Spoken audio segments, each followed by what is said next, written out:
7.1 application of trigonometry. Question number we have done 1 we have done. Question number 2 को most important mark करेंगे. है easy लेकिन paper में बार बार पूछा जाता है. A tree breaks due to storm and the broken part bends so that top of the tree touches the ground making an angle 30 degree with it. ये कह रहे हैं कि आपके पास एक ट्री है, इसको ध्यान दो अच्छे.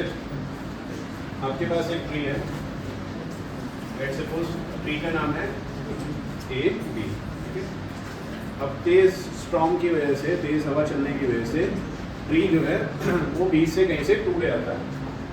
और टूटने की वजह से सपोज यहाँ से टूटना शुरू हो जाता है. जो इसका ऊपर वाला पार्ट है वो ऐसे गिर जाता है. गिरने का मतलब इस तरह से बेंड हो जाता है. पूरी तरह से अलग नहीं होता, सिर्फ ऊपर वाला हिस्सा बेंड हो जाता है, नीचे की तरफ गिर जाता है. तो थोड़ा टूटा, पूरी तरह से अलग नहीं हुआ. और ग्राउंड के साथ कितने डिग्री का एंगल बनाता है? 30 डिग्री का एंगल बनाता है. ये क्वेश्चन में कहा गया है. और अगर डिस्टेंस जो फुट ऑफ द ट्री और जहाँ पर टॉप टच कर रहा है ट्री का, अगर वो डिस्टेंस 8 मीटर है, ये ट्री का क्या है? फुट. और ये ट्री का टॉप ऑफ ट्री है. अगर ट्री के फुट से और ट्री का जो टॉप नीचे की साइड चुप गया है, उसके बीच का जो डिस्टेंस है वो कितना है? 8 मीटर. तो आपको ट्री की हाइट निकालनी है. ट्री की क्या निकालनी है? तो बहुत ही सिंपल सी फिगर है, इजी कॉन्सेप्ट है, बस एक बार सीखना ज़रूरी है क्योंकि डायरेक्टली एकदम से नहीं हो पाता. तो आपके पास एक ट्री था, ट्री का पूरा हाइट जो है वो है ए बी. ट्री की पूरी हाइट क्या है? A B. अब वो किसी एक पर्टिकुलर पॉइंट से टूट गया स्टॉर्म के चलते. मान लो कौन से पॉइंट से टूटा? डी पॉइंट से. ऊपर का सारा हिस्सा गिरकर नीचे की साइड आ गया, ऐसे झुक गया. ठीक है, पूरी तरह से अलग नहीं हो. एक तो होता है बिल्कुल अलग हो जाना, एक होता है मुड़कर बेंड हो गया और ग्राउंड के साथ ग्राउंड पर जाकर झुक गया. और कितने डिग्री का एंगल बना रहा है? 30 डिग्री का. जब 30 डिग्री का एंगल बना रहा है तो ग्राउंड से वो 8 मीटर का डिस्टेंस रखा है. तो अब बताओ ट्री की हाइट कितनी है? ट्री की हाइट पर फिलहाल फोकस ना करो. अगर आप मुझे ये बताओ जो मैं पूछूं, क्या ये एक राइट एंगल ट्राइंगल है? क्या ये एक राइट एंगल ट्राइंगल दिख रहा है? क्या इसमें बेस पता है? बेस कितना है? 8. अगर मुझे परपेंडिकुलर निकालना हो, डी बी परपेंडिकुलर निकालना है, बेस पता है, तो क्या करूँ? कौन सा फंक्शन यूज करेंगे? tan theta. कौन सा फंक्शन यूज करेंगे? कौन सा फंक्शन यूज करेंगे? tan थीटा, है ना? क्योंकि आपको परपेंडिकुलर निकालना है और क्या पता है? बेस. तो कौन सा फंक्शन यूज होगा? tan theta. चलो मेरे साथ साथ शुरू है. एक बार tan थीटा लगाते हैं. In triangle D B C tan theta equals to perpendicular upon base.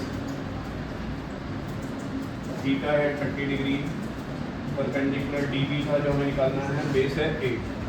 What is the value of tan theta? 1 upon db we have to calculate on 8. 8 इधर डिवाइड में उधर भेजेंगे तो मल्टीप्लाई में. तो db will come as 8 upon. इसको यहीं छोड़ दे. क्या अच्छे बच्चे इसको यहीं छोड़ देते हैं? अच्छे बच्चे तो क्या करते हैं? इसको करो फिर सब अच्छे हो.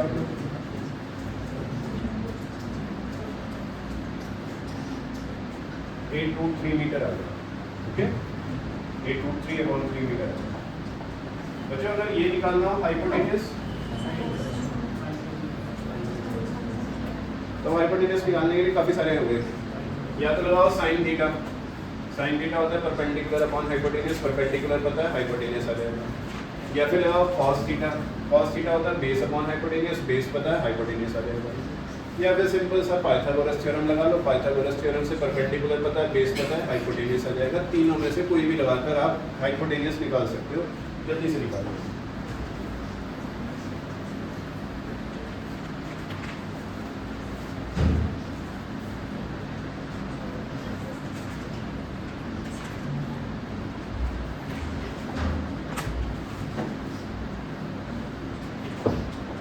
ट्राइंगल का नाम लिख देना बस, कोई भी फंक्शन लगाते रहे. क्या लगा रहे हो? Sine theta. Boys sine theta से करो, गर्ल्स कॉस थीटा से करो. जल्दी से बात बंद करो। साइन थीटा साइन 30 और पेंडिकुलर हमें बताया कि 2/3 का हाइपोटेनियस हमें निकालना है। साइन 30 की वैल्यू 1/2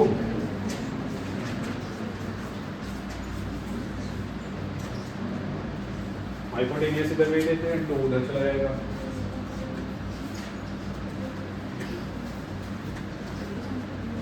तो हाइपोटेनियस आ जाएगा 16√3/3।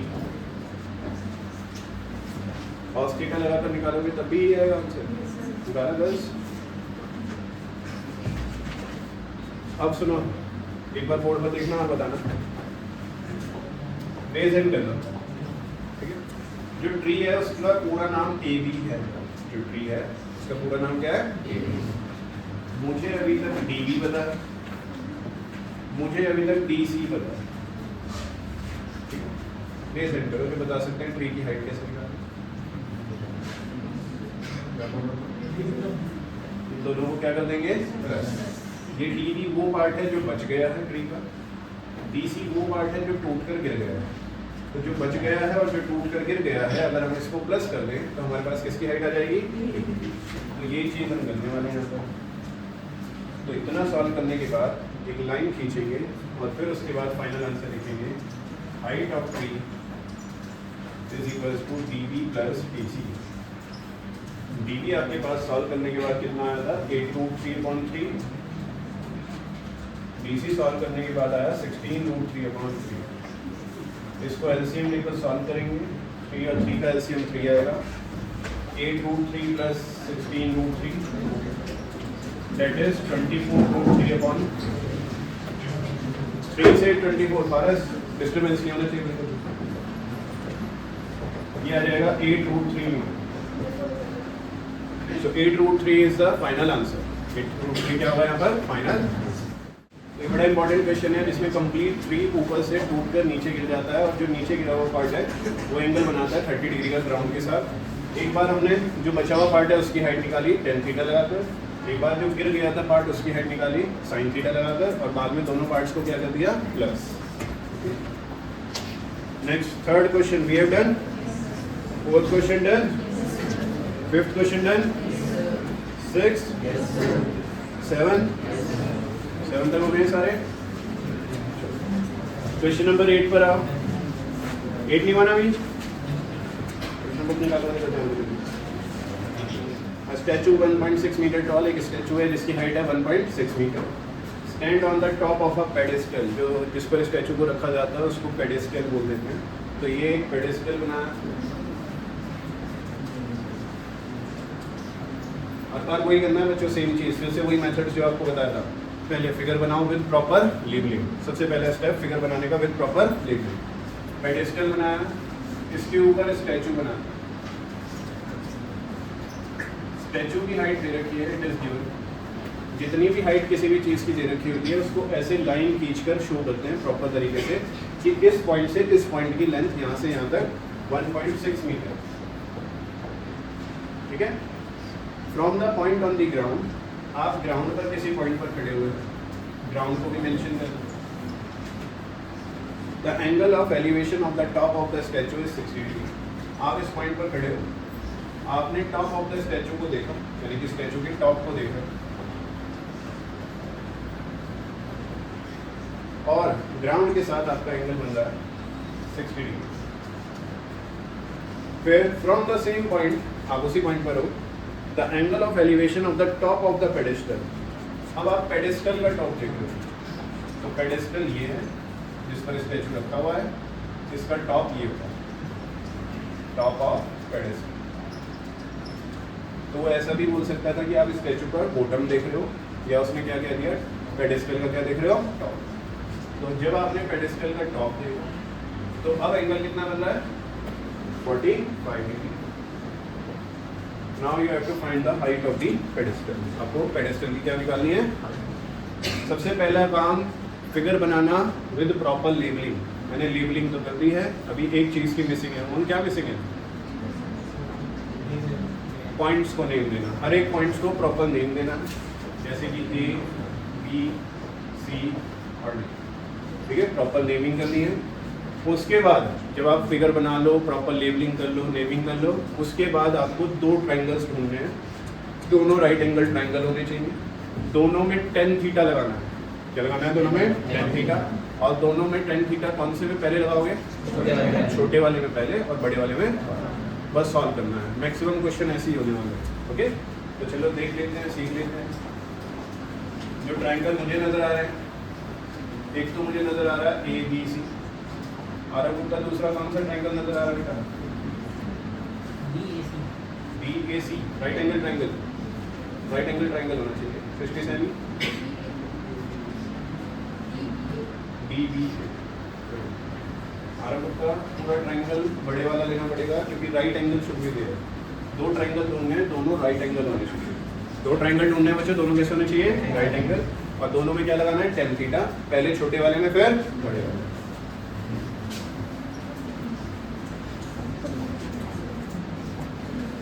बिल्कुल विदाउट डिस्टर्बेंस पीछे ही बैठ जाना, ठीक है?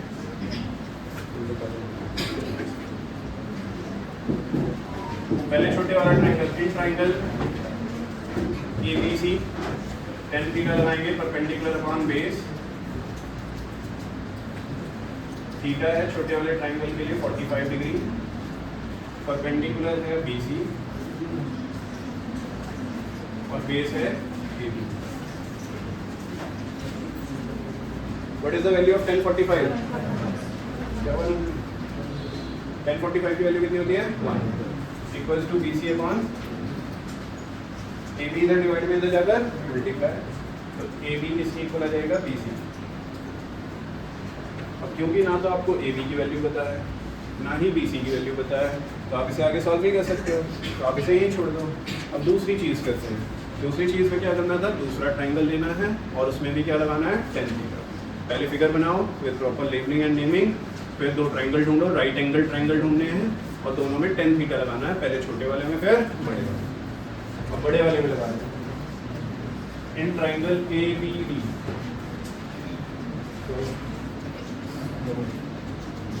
10 theta equals to perpendicular upon base.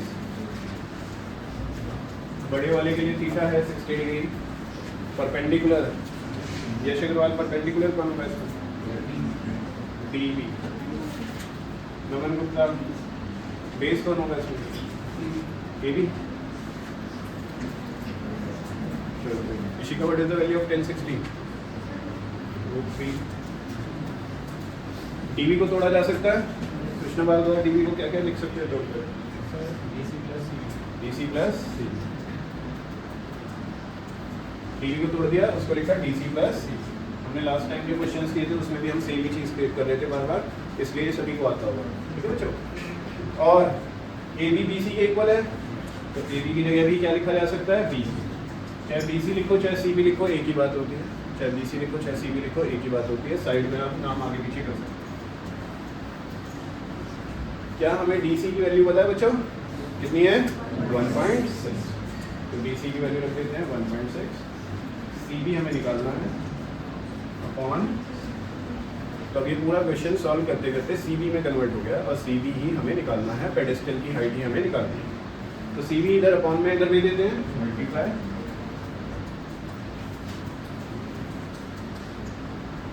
पिछले रो को मिला देते हैं, ये वाला CB इधर अकेला है, इसको इधर भेज देते हैं, इधर आकर माइनस का हो जाएगा। CB कॉमन लेंगे, मैं तो ही जल्दी से बताऊँ अंदर क्या बचेगा ब्रैकेट में। CB कॉमन लेने का बस -3 बचेगा बेटा और -1 बचेगा। जो चीज़ पूरी बाहर आ जाती है उसकी जगह 1 बचता है। Okay, equals to 1.6।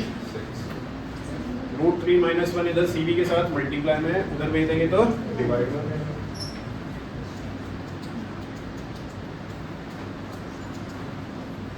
इसको यहीं छोड़ोगे या रेशनलाइज करोगे? इसको पूरा एंड तक क्या करना है हमने? रेशनलाइज करना है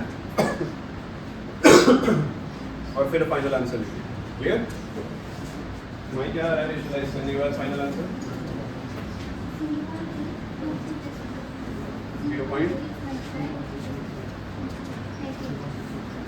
मल्टीप्लाई 0.8।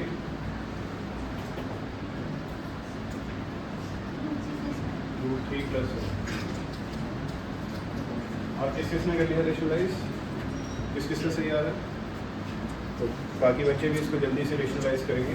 एकदम से एक्टिव रहा करो, फटाफट से करा करो, खुद से करा करो, प्रो एक्टिव रहना है सबने, खुद से करनी है ये सारी चीज़ें, तो फटाफट से आंसर निकालना होता है, ये नहीं सोचना कि कोई और कर लेगा।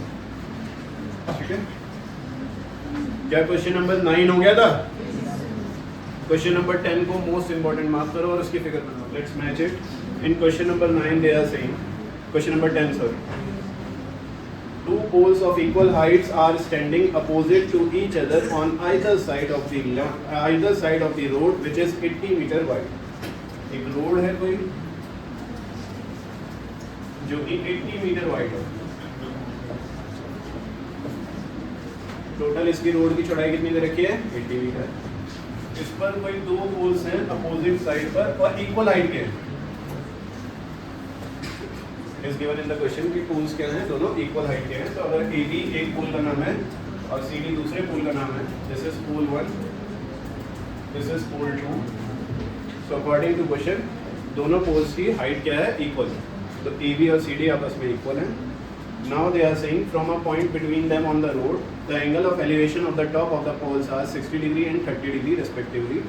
Find the height of the pole and the distance of the point from the pole. सबसे इंपॉर्टेंट क्वेश्चन है ये, इसे मोस्ट इंपॉर्टेंट मार्क कर देंगे। वो ये कह रहे हैं आप रोड पर कहीं पर खड़े हो, बीच में कहीं पर भी खड़े हो सकते हो, आपको नहीं पता कि आप पोल 1 से कितने डिस्टेंस पर हो और पोल 2 से कितने डिस्टेंस पर हो। तो लेट्स सपोज आप इस पॉइंट P पॉइंट पर खड़े हो। अब इस P पॉइंट पर एक बार फिगर पर फोकस करना, बाद में हो तो बड़े आराम से जाएगा।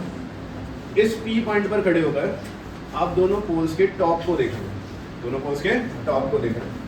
एक बार आपने इस पोल के टॉप को देखा और एक बार इसी पॉइंट पर खड़े होकर इस पोल के टॉप को देखा। अब कॉन्सेप्ट पर फोकस करते हैं। मैंने आपको बताया था कि अगर मैं यहाँ पर हूँ और मुझे वो टॉप देखना है, तो क्योंकि मैं उससे काफ़ी अच्छे खासे डिस्टेंस पर हूँ, तो मैं हल्की सी गर्दन ऊपर उठाऊंगा, नेक ऊपर करूँगा, तो मुझे वो दिख जाएगा, तो मुझे एंगल कम लगाना पड़ेगा। बट अगर मुझे इस दीवार का टॉप देखना है, तो मैं इस दीवार के बहुत पास हूँ, तो मुझे अपने नेक को ज़्यादा ऊपर उठाना पड़ेगा इसके टॉप को देखने के लिए, क्योंकि मेरे बिल्कुल पास में, तो एंगल ज़्यादा होगा, एंगल ऑफ एलिवेशन ज़्यादा। तो आप बिल्डिंग से जितनी दूर होंगे उतना ही कम गर्दन उठाए काम चलेगा, जितना बिल्डिंग के पास जाकर खड़े हो जाओगे उतना ही गर्दन को ऊंचा करना पड़ेगा, उतना ही एंगल ज़्यादा होगा। तो इस पॉइंट के हिसाब से, P पॉइंट के हिसाब से आप कौन से पोल के पास हो? जल्दी बताओ मुझे फिगर, कौन से पोल के पास हो? AB वाले के पास हो। तो AB वाला पोल पास है तो गर्दन ज़्यादा उठानी पड़ेगी, नेक को ज़्यादा अप करना पड़ेगा, तो एंगल ज़्यादा होगा। तो एंगल ज़्यादा वाला कितना है? 60 डिग्री। किस पोल से आप दूर हो तो एंगल नेक का कम ही रहेगा, कम वाला एंगल कितना है? 30 डिग्री। ठीक है, अब आपको नहीं पता कि आप पोल से कितने डिस्टेंस पर हो, तो लेट्स सपोज ये वाला पार्ट x है, तो ये वाला पार्ट आ जाएगा 80 माइनस x, क्योंकि पूरा 80 था, तो अगर एक पार्ट x है तो बचा हुआ पार्ट कैसे निकालेंगे? 80 माइनस x, क्योंकि पूरी रोड 80 मीटर की थी, तो अगर छोटा सा पार्ट x है तो बचा हुआ पार्ट कितना होगा? 80 माइनस x।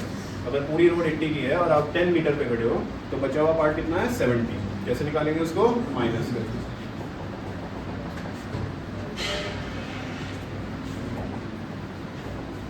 तो इसको आप फिगर में शो करोगे कि ये x है और ये 80 माइनस x। ये सारी चीज़ें आपको फिगर में प्रॉपरली शो करनी है बच्चों। फिगर विद प्रॉपर लेबलिंग होएगी, फिगर विद प्रॉपर लेबलिंग होएगी। अगर आपने फिगर बनाई है तो अपने आप चेक करो उसमें क्या गलतियाँ थी, उसमें क्या क्या ठीक करना है। सबसे पहले टीचर बोर्ड में टीचर चेक करते हुए फिगर ही चेक करेगा, और फिगर में गड़बड़ है तो फिर आगे वो चेक नहीं करेगा, आगे वो गलत कर देगा।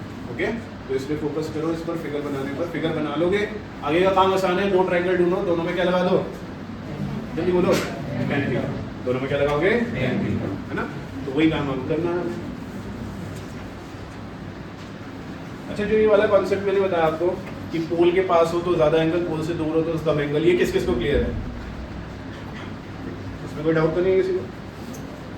छोटे वाले ट्रायंगल का नाम अनुराग? AB B। तो छोटे वाले ट्रायंगल में tan थीटा लगा।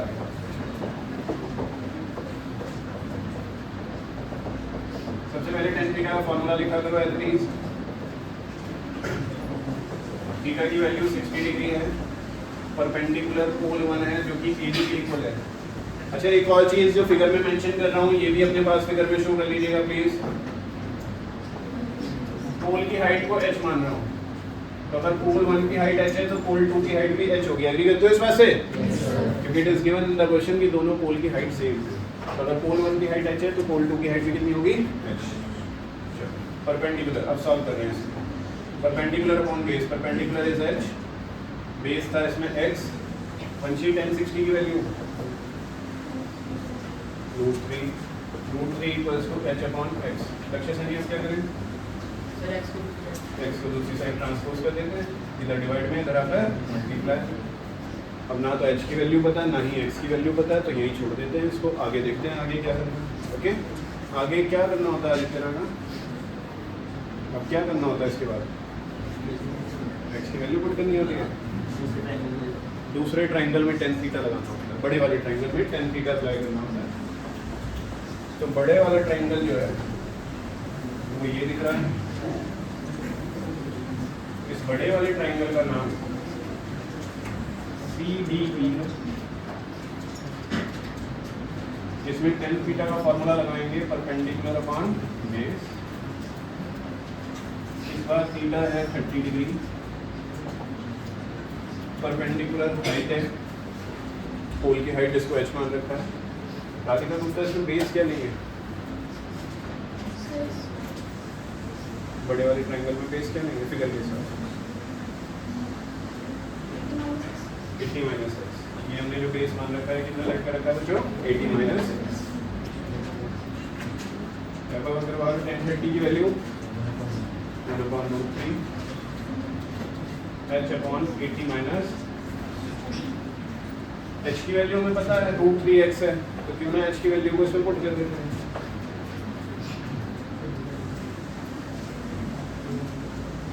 h की जगह √3 माइनस √3x लिखते हैं। अविनाश सैनी इसके बाद क्या करें बेटा? क्रॉस मल्टीप्लाई कर लेते हैं, इसके बाद सॉल्व कर लेंगे। 80 माइनस एक्स की 1 से होगी तो 80 माइनस एक्स आएगा, √3 की √3x से होगी, तो 80 minus x equals to √3 into √3 बच्चों 3। बिछड़े हुए को मिलवा देते हैं, x को x के पास भेज देते हैं, x इधर माइनस का उधर जाकर प्लस 3x प्लस x कितना आ जाएगा ये 4x, 4 इधर मल्टीप्लाई में इधर भेजेंगे 20, x आ जाएगा 20। क्या ये फाइनल आंसर आ गया? ये फाइनल आंसर नहीं। यहाँ तक किस किसने नोट कर लिया है? ऊंचा हाथ उठा देना। ठीक है, अब फाइनल आंसर निकालो। माधव अग्रवाल क्या क्या बताना है क्वेश्चन में बेटा?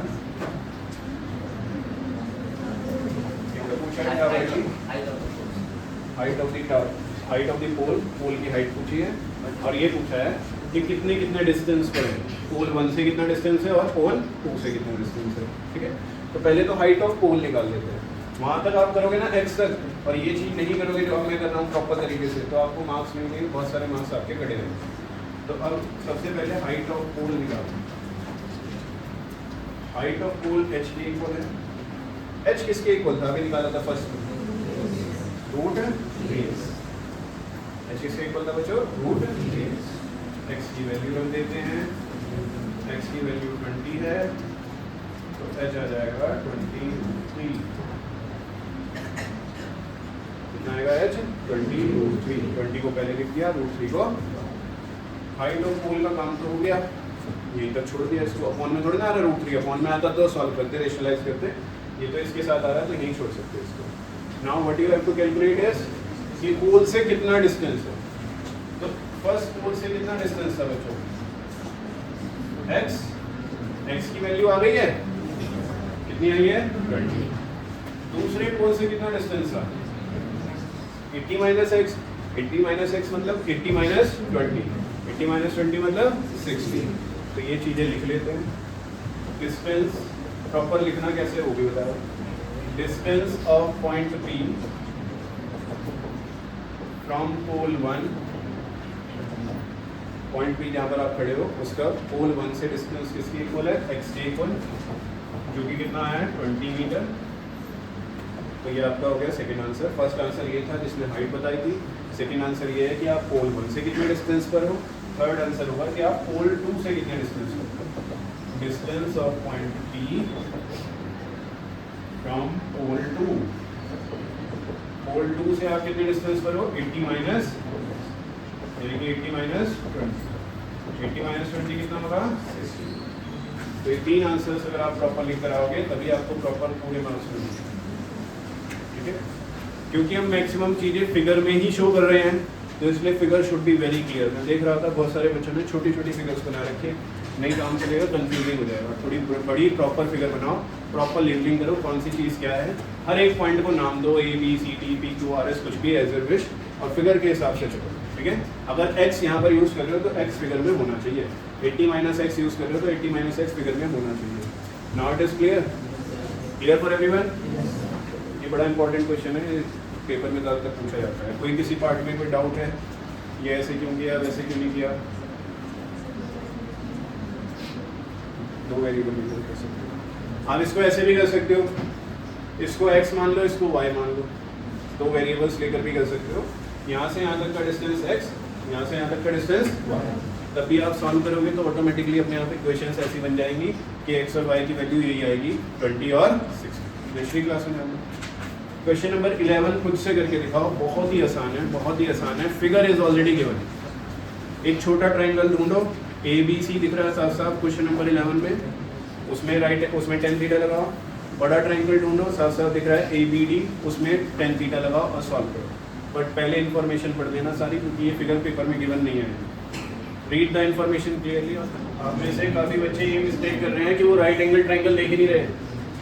Class boys, right angle triangle लगाना है, राइट एंगल ट्राइंगल।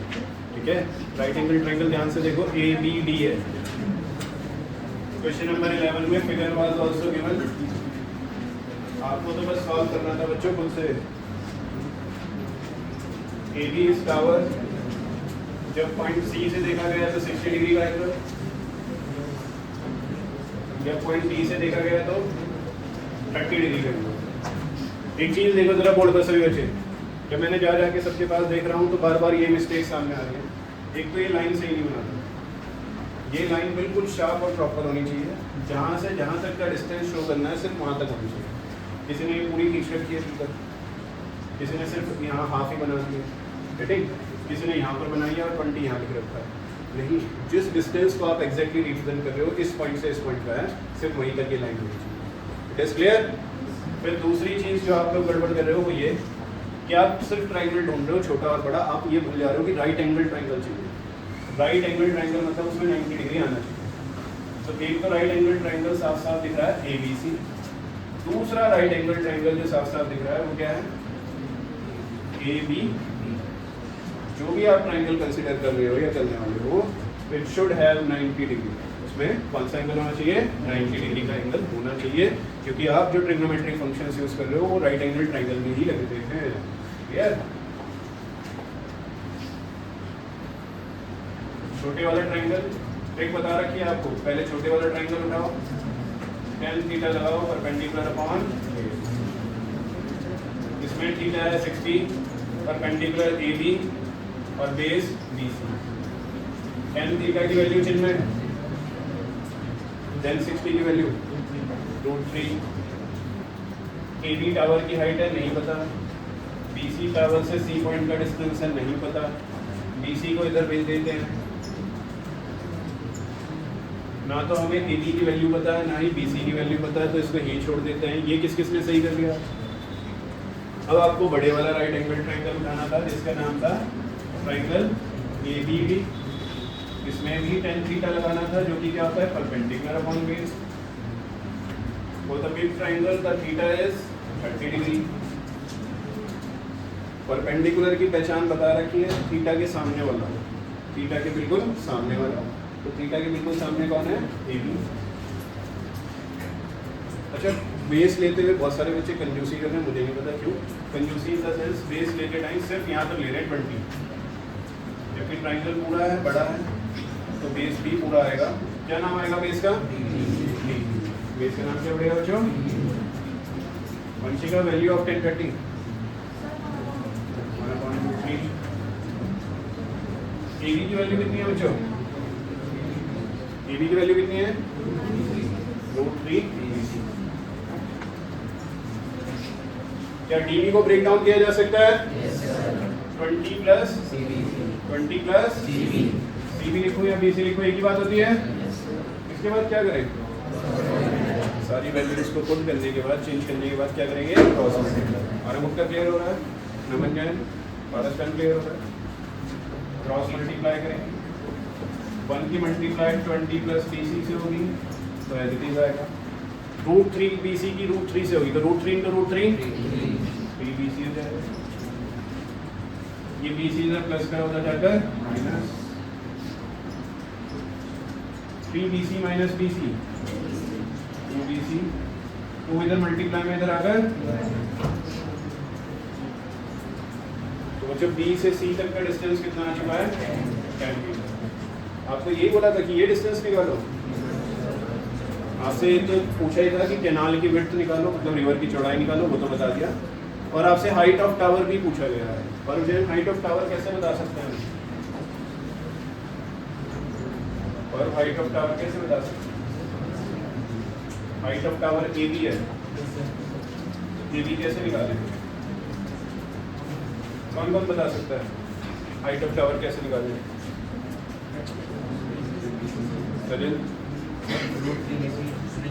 ए बी की वैल्यू फर्स्ट पार्ट में हमने निकाली थी, कितनी आई थी वो? √3 BC।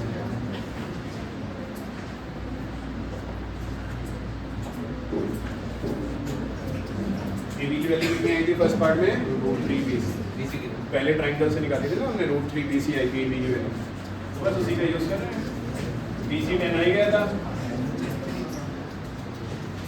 10 √3। अगर क्वेश्चन में √3 की वैल्यू गिवन है तो आप भी पुट करेंगे और सॉल्व करेंगे, ठीक है?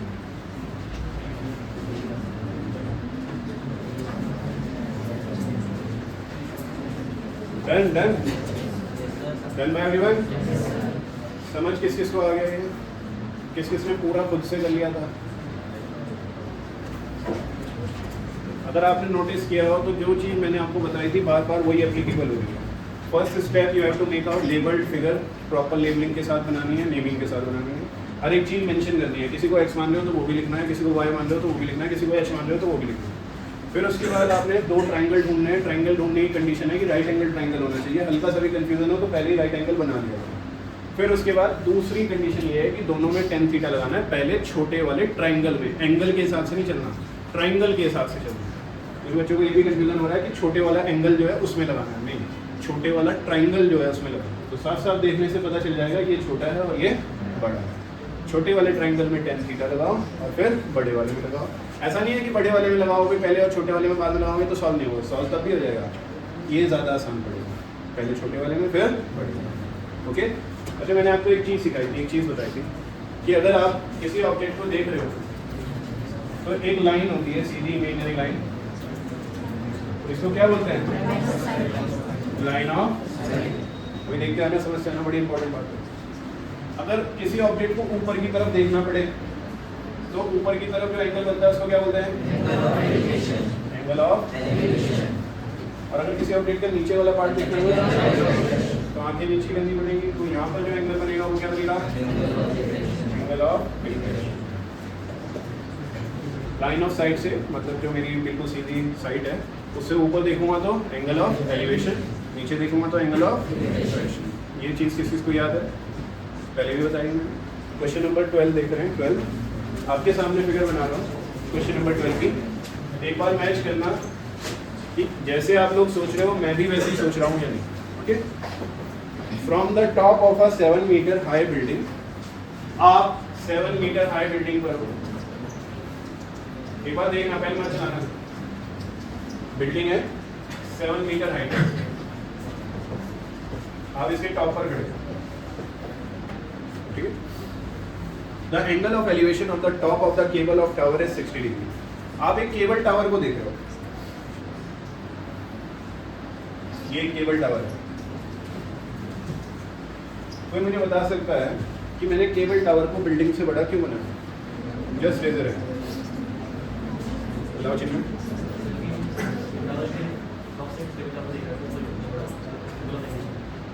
हाँ, क्योंकि एंगल ऑफ एलिवेशन गिवन है।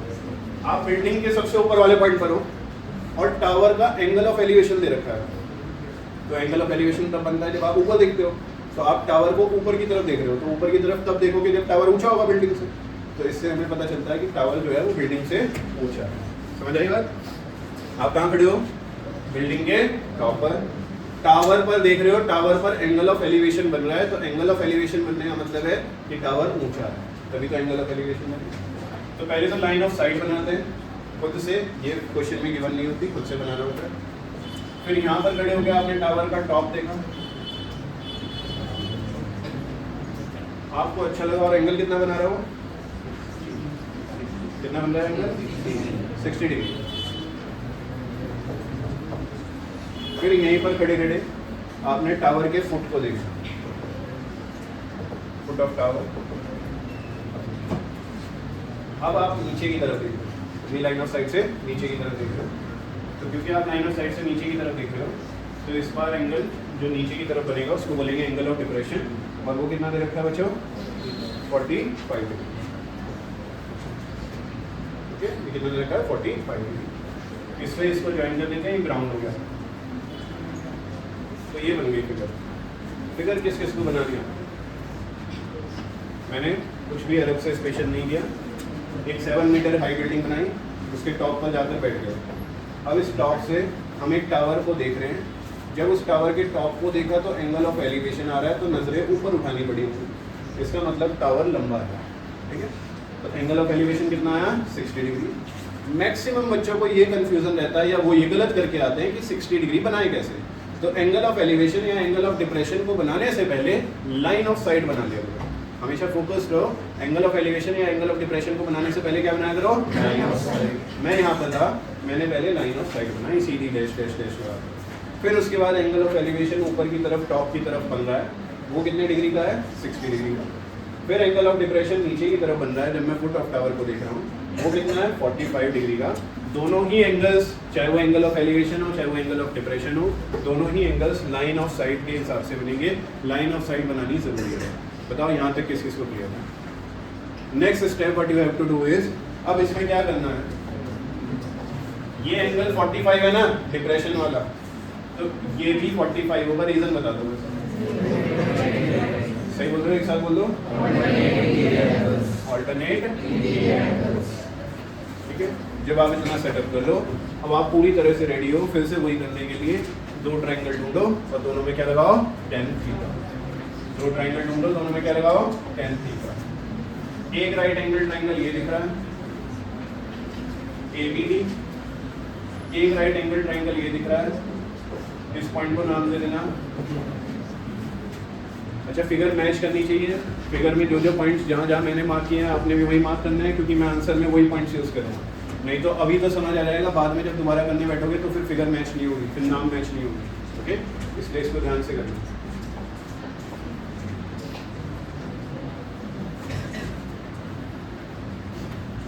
मैंने अभी इससे पहले क्वेश्चन में भी बताया था कि ऐसा ज़रूरी नहीं है कि छोटे वाले में लगाकर ही पहले काम चलेगा, बड़े वाले में लगाकर भी काम चला सकते हो। बस छोटे वाले में लगाकर थोड़ा आसान हो जाता है। ठीक है, अब जैसे इसमें फिगर को देखकर साफ साफ नहीं पता चल रहा है कौन सा छोटा कौन सा बड़ा, तो किसी में भी लगा सकते हो।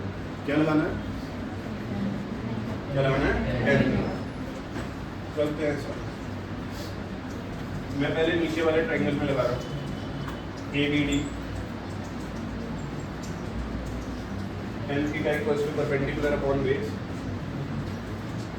tan 45 equals to perpendicular है 7, base है BD।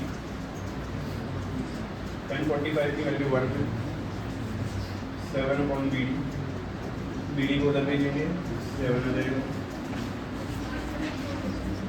तो नीचे वाले ट्रायंगल के हिसाब से BD की वैल्यू आ गई। अब ऊपर वाला ट्रायंगल उठा देते हैं।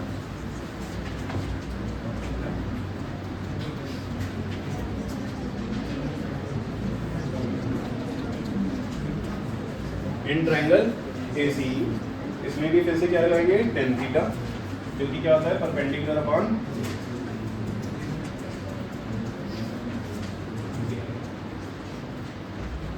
इस बार नियति परपेंडिकुलर क्या होगा? नंदनी बेस क्या होगा? A। ये शुद्ध था 1060 की वैल्यू।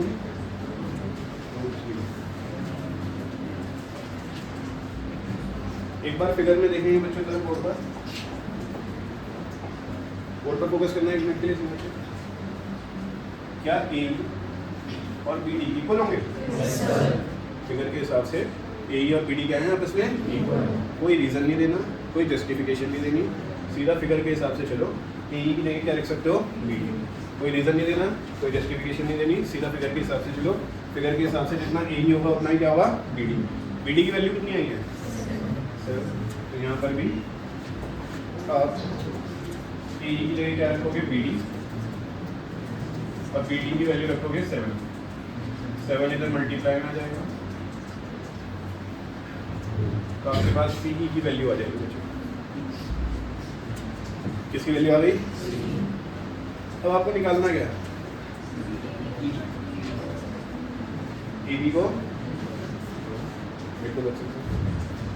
आपको निकालना क्या है? क्वेश्चन के हिसाब से आपको निकालनी है केबल टावर की हाइट कैसे निकालना है। एक बार वर्बली फिगर में देखेंगे। ये वाला पार्ट तो नोट हो चुका है सबका?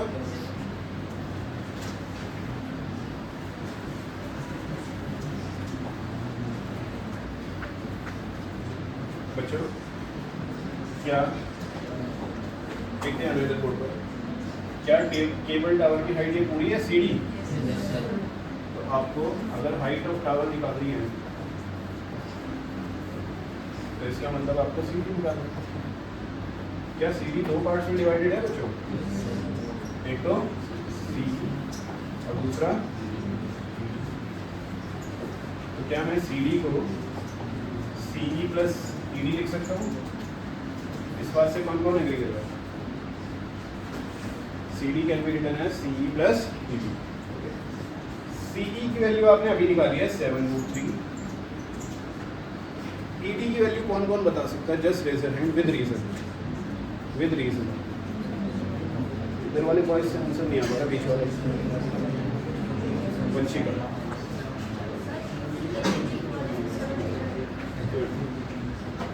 ये 7 है, ये भी कितना है? फिगर के हिसाब से ये कितना है? तो ये भी कितना होगा? कोई जस्टिफिकेशन नहीं देनी, कोई रीजन नहीं देना, सिर्फ फिगर के हिसाब से चल रहे हैं। अगर ये 7 है तो ये भी कितना होगा? 7। फिगर के हिसाब से इतना पार्ट 7 है तो इतना पार्ट भी क्या होगा? 7। कोई रीजन नहीं देकर आना किसी को, सीधा 7 है। ओके, तो सी ई डी की वैल्यू कितनी हो जाएगी बच्चों? क्लास में 7 कॉमन ले लेते हैं, जनरली क्या बचेगा? 3+। ये होगा फाइनल आंसर। बताओ किस किस को समझ आया? अच्छा था क्लियर हुआ? तो एंगल ऑफ एलिवेशन का क्वेश्चन हो, चाहे एंगल ऑफ डिप्रेशन का क्वेश्चन हो, same methods you have to apply. First make the figure, labelled figure with proper naming. उसके बाद ट्राइंगल ढूंढो, right angle triangle, 2 right angle triangle मिलेंगे, दोनों में tan थीटा लगा दो। ज़्यादा आसान तब पड़ेगा जब पहले छोटे वाले में लगाओगे फिर बड़े। Am I clear for everyone? अब मेरी बातों पर फोकस करना, समझना। कुछ बड़ी ही इंपॉर्टेंट चीज़ें आप लोगों से डिस्कस करने वाला हूँ, तो थोड़ी देर के लिए बोर्ड पर फोकस करना, ठीक है? ये किसका फॉर्मूला है? ऑक्सीजन गैस का। इसका ये ऑक्सीजन गैस जो एटमॉस्फेयर में होती है, जब इसके ऊपर सन की यूवी रेज यानी कि अल्ट्रा वायलेट रेज पड़ती है। यूवी रेज का क्या मतलब होता है? Ultraviolet. जब इसके ऊपर सन की अल्ट्रा वायलेट रेज पड़ती है तो ये ऑक्सीजन गैस का मॉलिक्यूल टूट जाता है और बनाता है O+। ये ऑक्सीजन गैस का मॉलिक्यूल टूट जाता है और क्या बनाता है? O+O। 2 एटम्स बनाता है ऑक्सीजन। 2 एटम्स बनाता है किसके? ऑक्सीजन। तो जब ऑक्सीजन मॉलिक्यूल पर, ऑक्सीजन गैस के मॉलिक्यूल पर यूवी रेज पड़ती हैं तो टूट जाता है, ब्रेक डाउन हो जाता है, और कितने एटम्स बनाता है ऑक्सीजन के?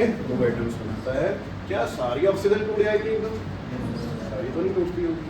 तो जो एटमॉस्फेयर में ऑक्सीजन है और एक ये जो एटम बना ऑक्सीजन का, ये आपस में कंबाइन होते हैं और बनाते हैं O3। क्या बनाते हैं? O3। जो एटमॉस्फेयर में और भी ऑक्सीजन है और ये जो O का एटम निकला है, ये आपस में कंबाइन हो जाते हैं, जुड़ जाते हैं और बनाते हैं क्या? O3।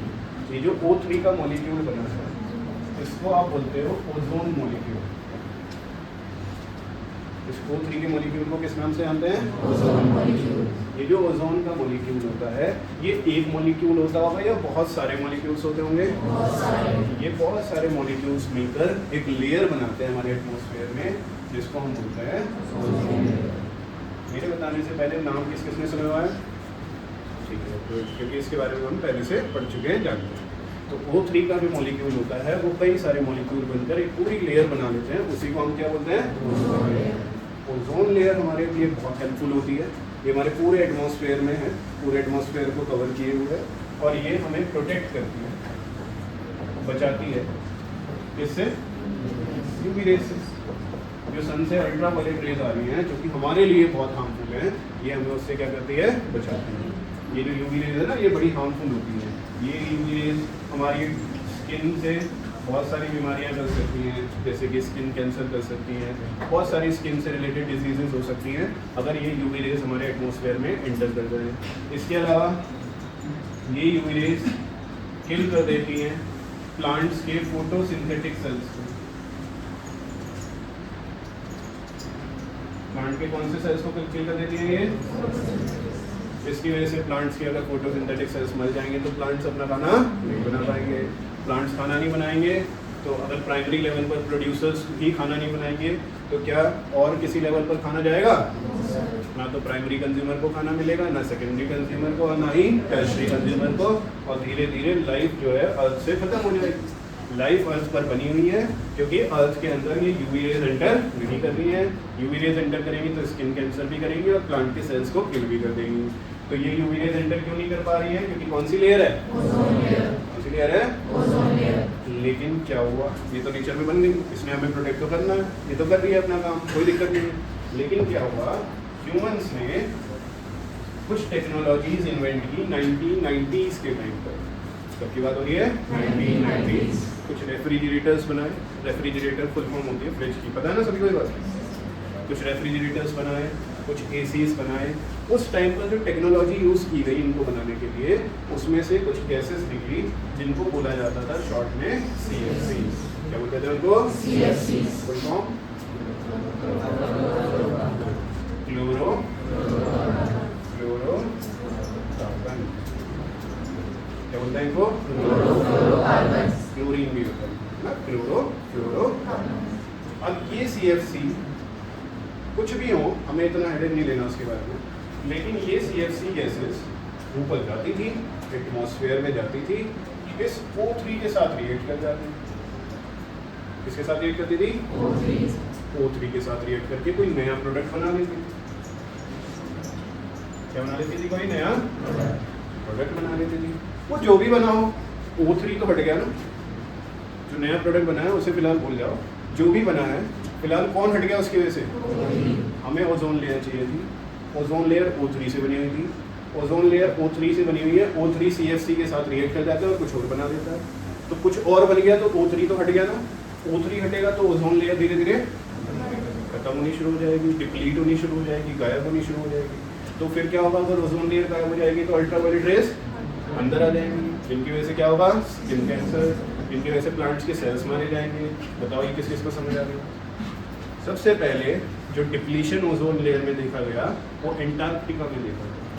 कहाँ पर देखा गया? नाम सुना आपने? कोल्ड है पूरा वहाँ पर एंटार्क्टिका में ओजोन लेयर में बहुत बड़ा होल नोटिस किया गया, पढ़ा गया, स्टडीज की गई, तो पता चला CFCs की वजह से। किसकी वजह से हो रहा है? CFCs। जब सारी दुनिया को इसके बारे में पता चला, समझ आई और इसका पता चला क्या क्या कॉन्सिक्वेंसेज हैं, कितने नुकसान हो सकते हैं इससे, तो क्या किया? यूनाइटेड नेशन, सुना आपने यूनाइटेड नेशन?